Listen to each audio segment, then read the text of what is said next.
puasa di bulannya.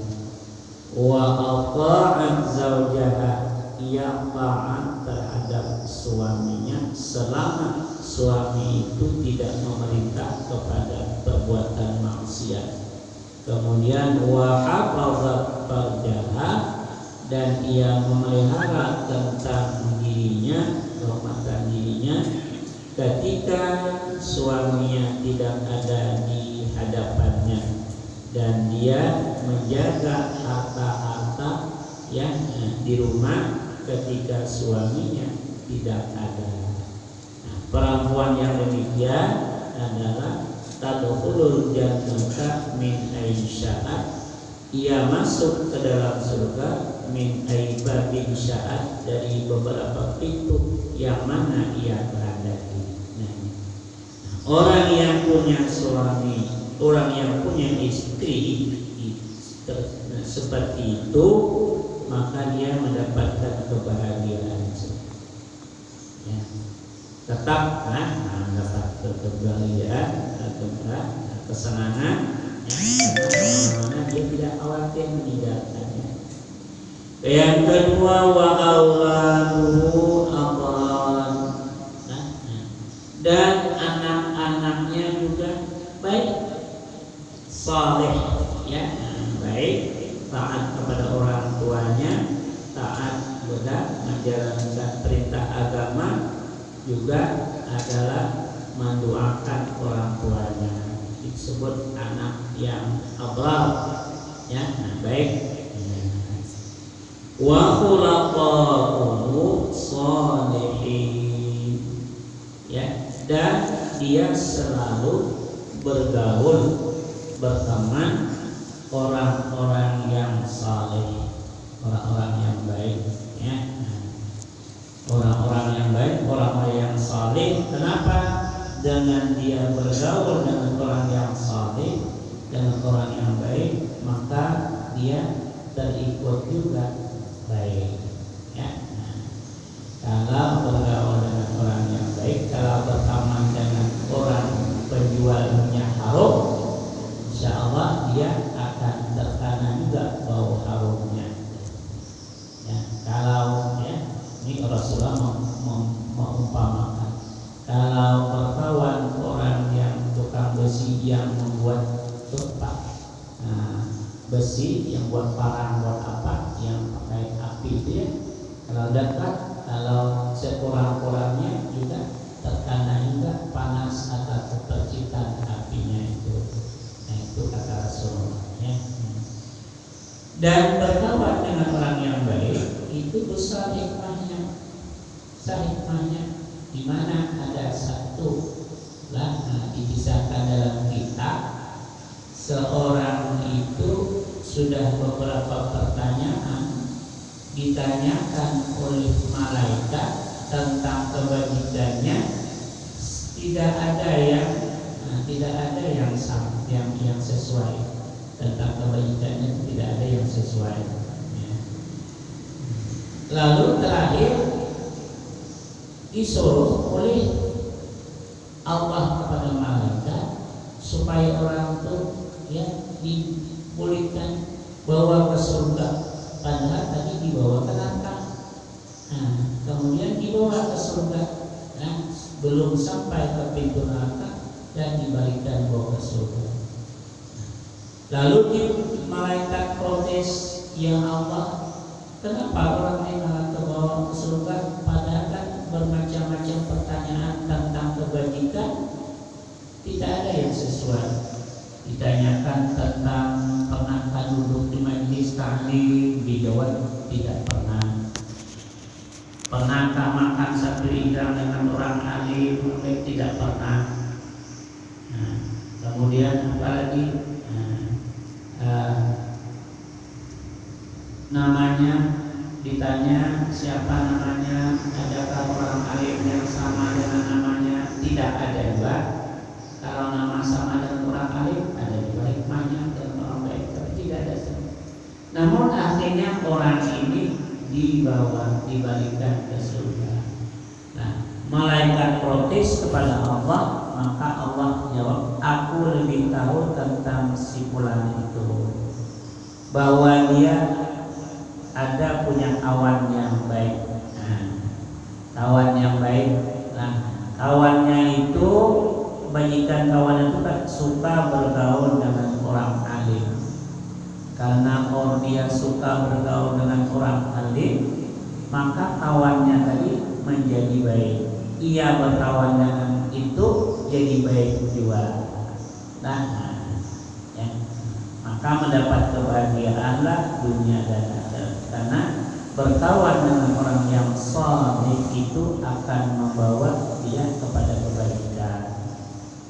Wa yang keempat, wa ayyakuna rizquhu fi baladihi, ya, bahwa ada rezekinya itu pada negerinya.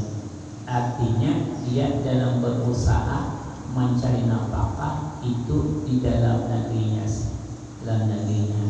tidak keluar, ya, kemana-mana. Misalnya dari sini ke Malaysia jauh, jadi rezeki apa sebenarnya, ya. Dan di negeri tinggal di tembilahan juga usahanya. Nah, ini satu kebahagiaan, ya, di mana dia mencari rezekinya itu ada di dalam negerinya. Artinya dia dalam usahanya, penghasilan yang dia dapatkan itu di dalam negerinya juga, ya, dalam negeri. Ini 4 macam ini, bila ada pada diri seseorang, dia mendapatkan kebahagiaan, ketenangan hidup, ya. Kemudian lagi wa arba'un yubghidhuhumullah ta'ala. Ini hadis yang diriwayatkan oleh Imam Nasai daripada Abi Hurairah. An Abi Hurairah qala qala Rasulullah sallallahu alaihi wasallam, arba'atun yubghidhuhumullah ta'ala. Ada 4 macam yang dibenci oleh Allah Subhanahu wa taala, ya. Tadi diberikan kebahagiaan, diberikan kebajikan. Kemudian ada 4 macam. Bila ada pada seseorang, maka dia bukan 4 macamnya, salah satu pun daripada yang 4 macam itu, dia termasuk orang yang dibenci oleh Allah Subhanahu wa taala. Yang pertama adalah al-biya'ul khalaq, ya. Apa itu al-biya'ul khalaq? Yaitu penjual atau pedagang yang suka bersumpah, karena ingin melakukan barangnya, dia bersumpah, ini demi Allah katanya. Itu bersumpah, bila sudah membawa nama Allah, demi Allah, ya, walaupun saya tidak bersumpah, demi Allah, bukan. Demi Allah harganya ini, ya, saya jual segini, tidak untung, jual modal, jual fiat. Ini namanya bersumpah demi Allah, ya. Sehingga dengan apa saja dalam dia berbicara dalam pedagang itu, maka dia melakukan kata-kata sumpah. Nah, 5 dalam hadis lain, atyabu kasbil ummati kasbut tijar. Memang sebaik-baik usaha umat itu jaraslah usaha dagang. Tapi dagang yang mana? Ya, alladzi idza haddasa lam yakzibu. Bila mereka itu berbicara dalam dagangnya itu, mereka tidak bohong. Apalagi bersumpah, tidak bohong. Itu yang baik. Apabila mereka menjual, dia tidak menguji barangnya. Bila dia menyuka, dia tidak mencaci barangnya. Orang muka itu saya caci barangnya yang tidak bagus dan ini macam-macam, tujuan supaya orang merendahkan harganya. Dipujinya supaya orang mau membeli. Dipuji. Jadi orang pedagang yang baik itu dia tidak berbohong, tidak memuji barangnya.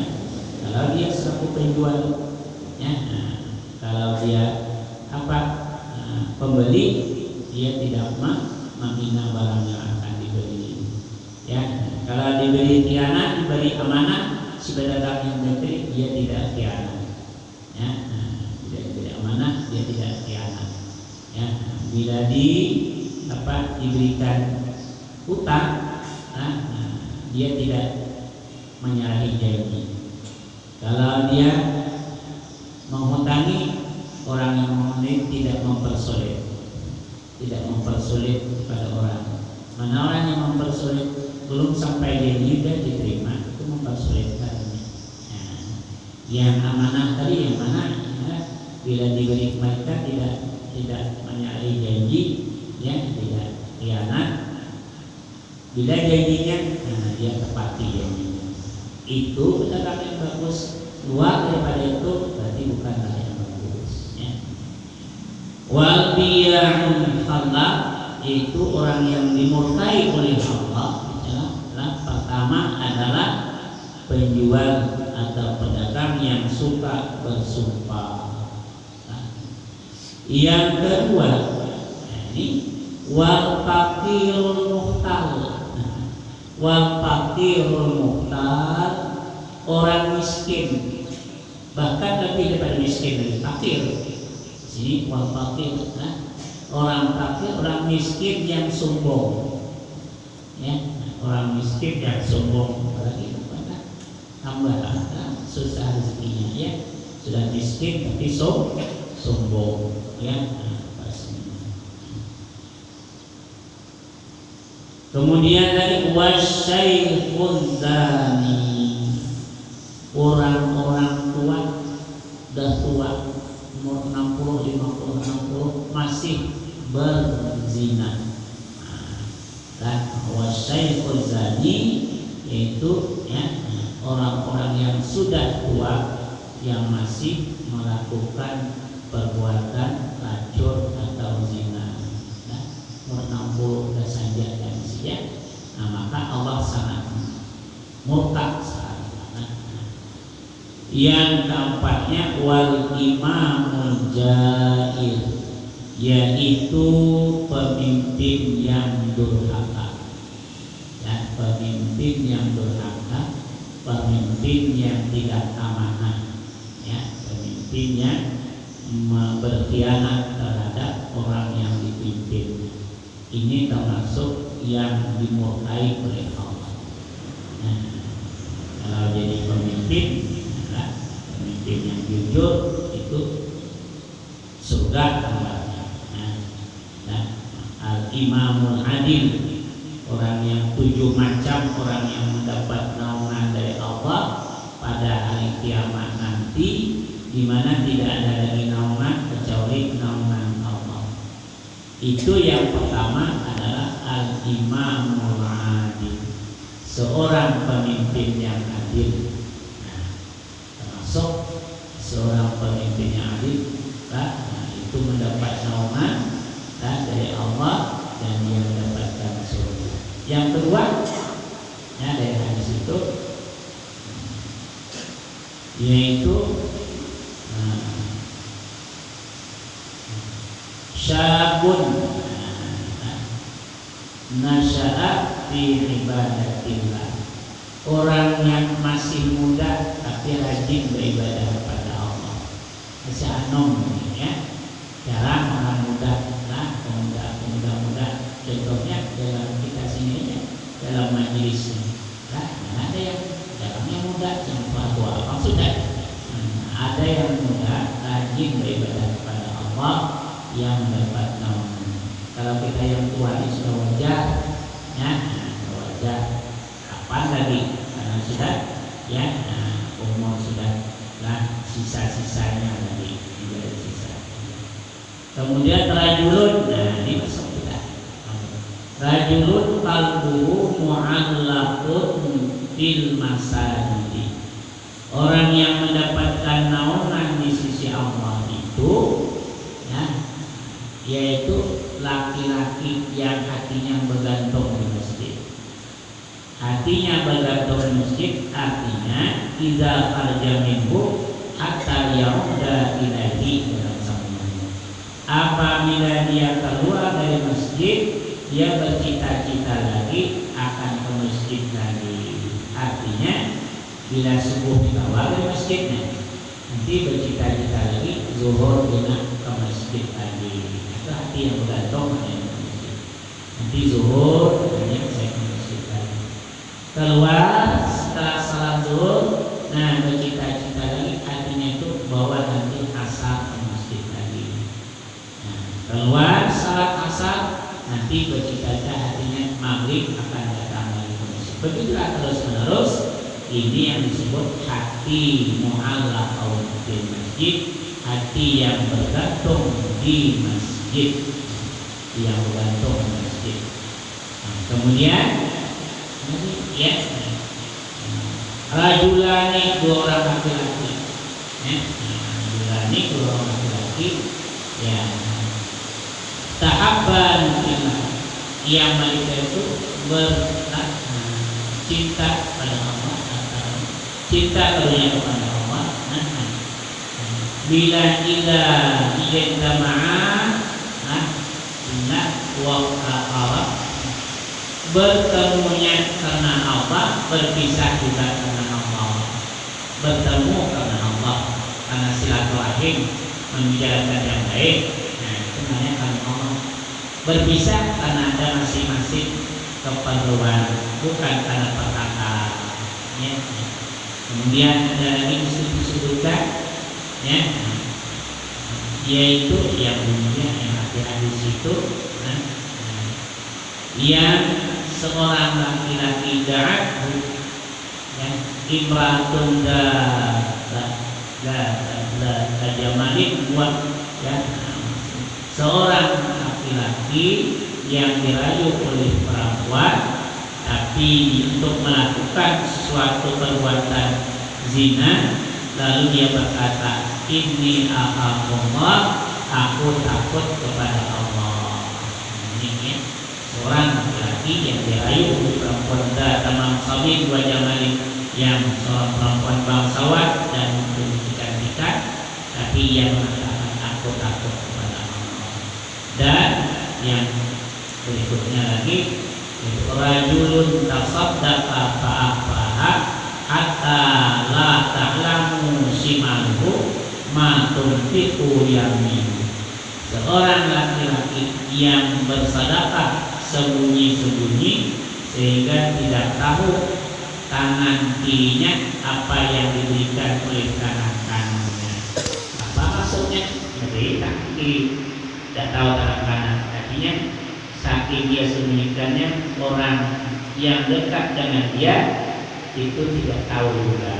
Orang yang jauh, orang yang dekat, ya, perumpamaan orang yang jauh, apalagi betis jauh, tangan kiri ya, tidak tahu. Artinya dia sembunyikan, dia rahasiakan apa yang dia berikan kepada orang lain. Nah, jadi empat macam. Bila ada pada orang itu salah satu daripada empat macam ini, dia termasuk orang yang dimurkai oleh Allah. Pertama, si pedagang yang selalu mengucapkan kata-kata sumpah. Yang kedua, orang miskin yang sombong. Jangankan orang kaya sombong, ada orang disombongkan. Ya, orang kaya itu sombong, ada dia yang disombongkan. Tapi kalau orang miskin untuk menyumbangkan harta, ada. Memang pejabat sombong itu dalam kitab tasawuf yang dikarang oleh, ya, Amdo Sama Kalibani itu ada 7 penyebab sombong itu, ada 7, ya. Nah, pertama adalah sombong karena keturunan. Orang bisa sombong karena keturunan orang berpangkat, keturunan orang hebat, sombong, ya. Padahal kita ini sama. Karena nasu ummatun wahidah, adalah manusia itu umat yang satu semua daripada Nabi Adam. Apa disombongkan keturunan? Sama dengan daripada yang satu, yaitu keturunan Nabi Adam. Ya. Yang kedua adalah sombong karena kedudukan. Misalnya tidak ya, tidak keturunan ya, keturunan orang berada, keturunan orang yang kaya, sombong dari karena keturunan orang berpangkat. Karena orang berpangkat, bapaknya orang berpangkat, orang berkedudukan tinggi, dia sombong karena ya pangkat. Tadi karena keturunannya, karena pangkat, karena dia berada di atas yang kedudukan yang tinggi, baik di kantor, baik di mana saja, dia selaku pimpinan di atas, dia sombong. Nah, dengan kesombongan ini maka dia dimurkai juga oleh Allah, namanya sombong. Kemudian ada orang sombong karena harta, ya, karena harta. Jadi karena keturunan, karena pangkat, karena harta. Ya, ada sombong. Banyak orang yang sombong karena harta. Padahal harta itu adalah titipan Allah Subhanahu wa ta'ala. Ada lagi sombong karena ketampanan. Nah, karena ketampanan itu sombong ya, dan ketampanan. Ada lagi sombong karena kecantikan. Ya, ketampanan itu laki ya, kecantikan membuat anak kegagahan. Karena kecantikan sombong dengan kecantikannya. Padahal ada orang yang kecantikan itu memang sampai 100 tahun, sampai 50 tahun aja gitu ya. Paling-paling berapa umur, dari umur 15, umur 10 sampai umur 60. Paling itu sudah lewat 60 itu semuanya tandur ya. Dan 60 itu adalah aku lagi ya. Kenapa adalah aku tandur kan? Kemudian ada lagi karena ilmu.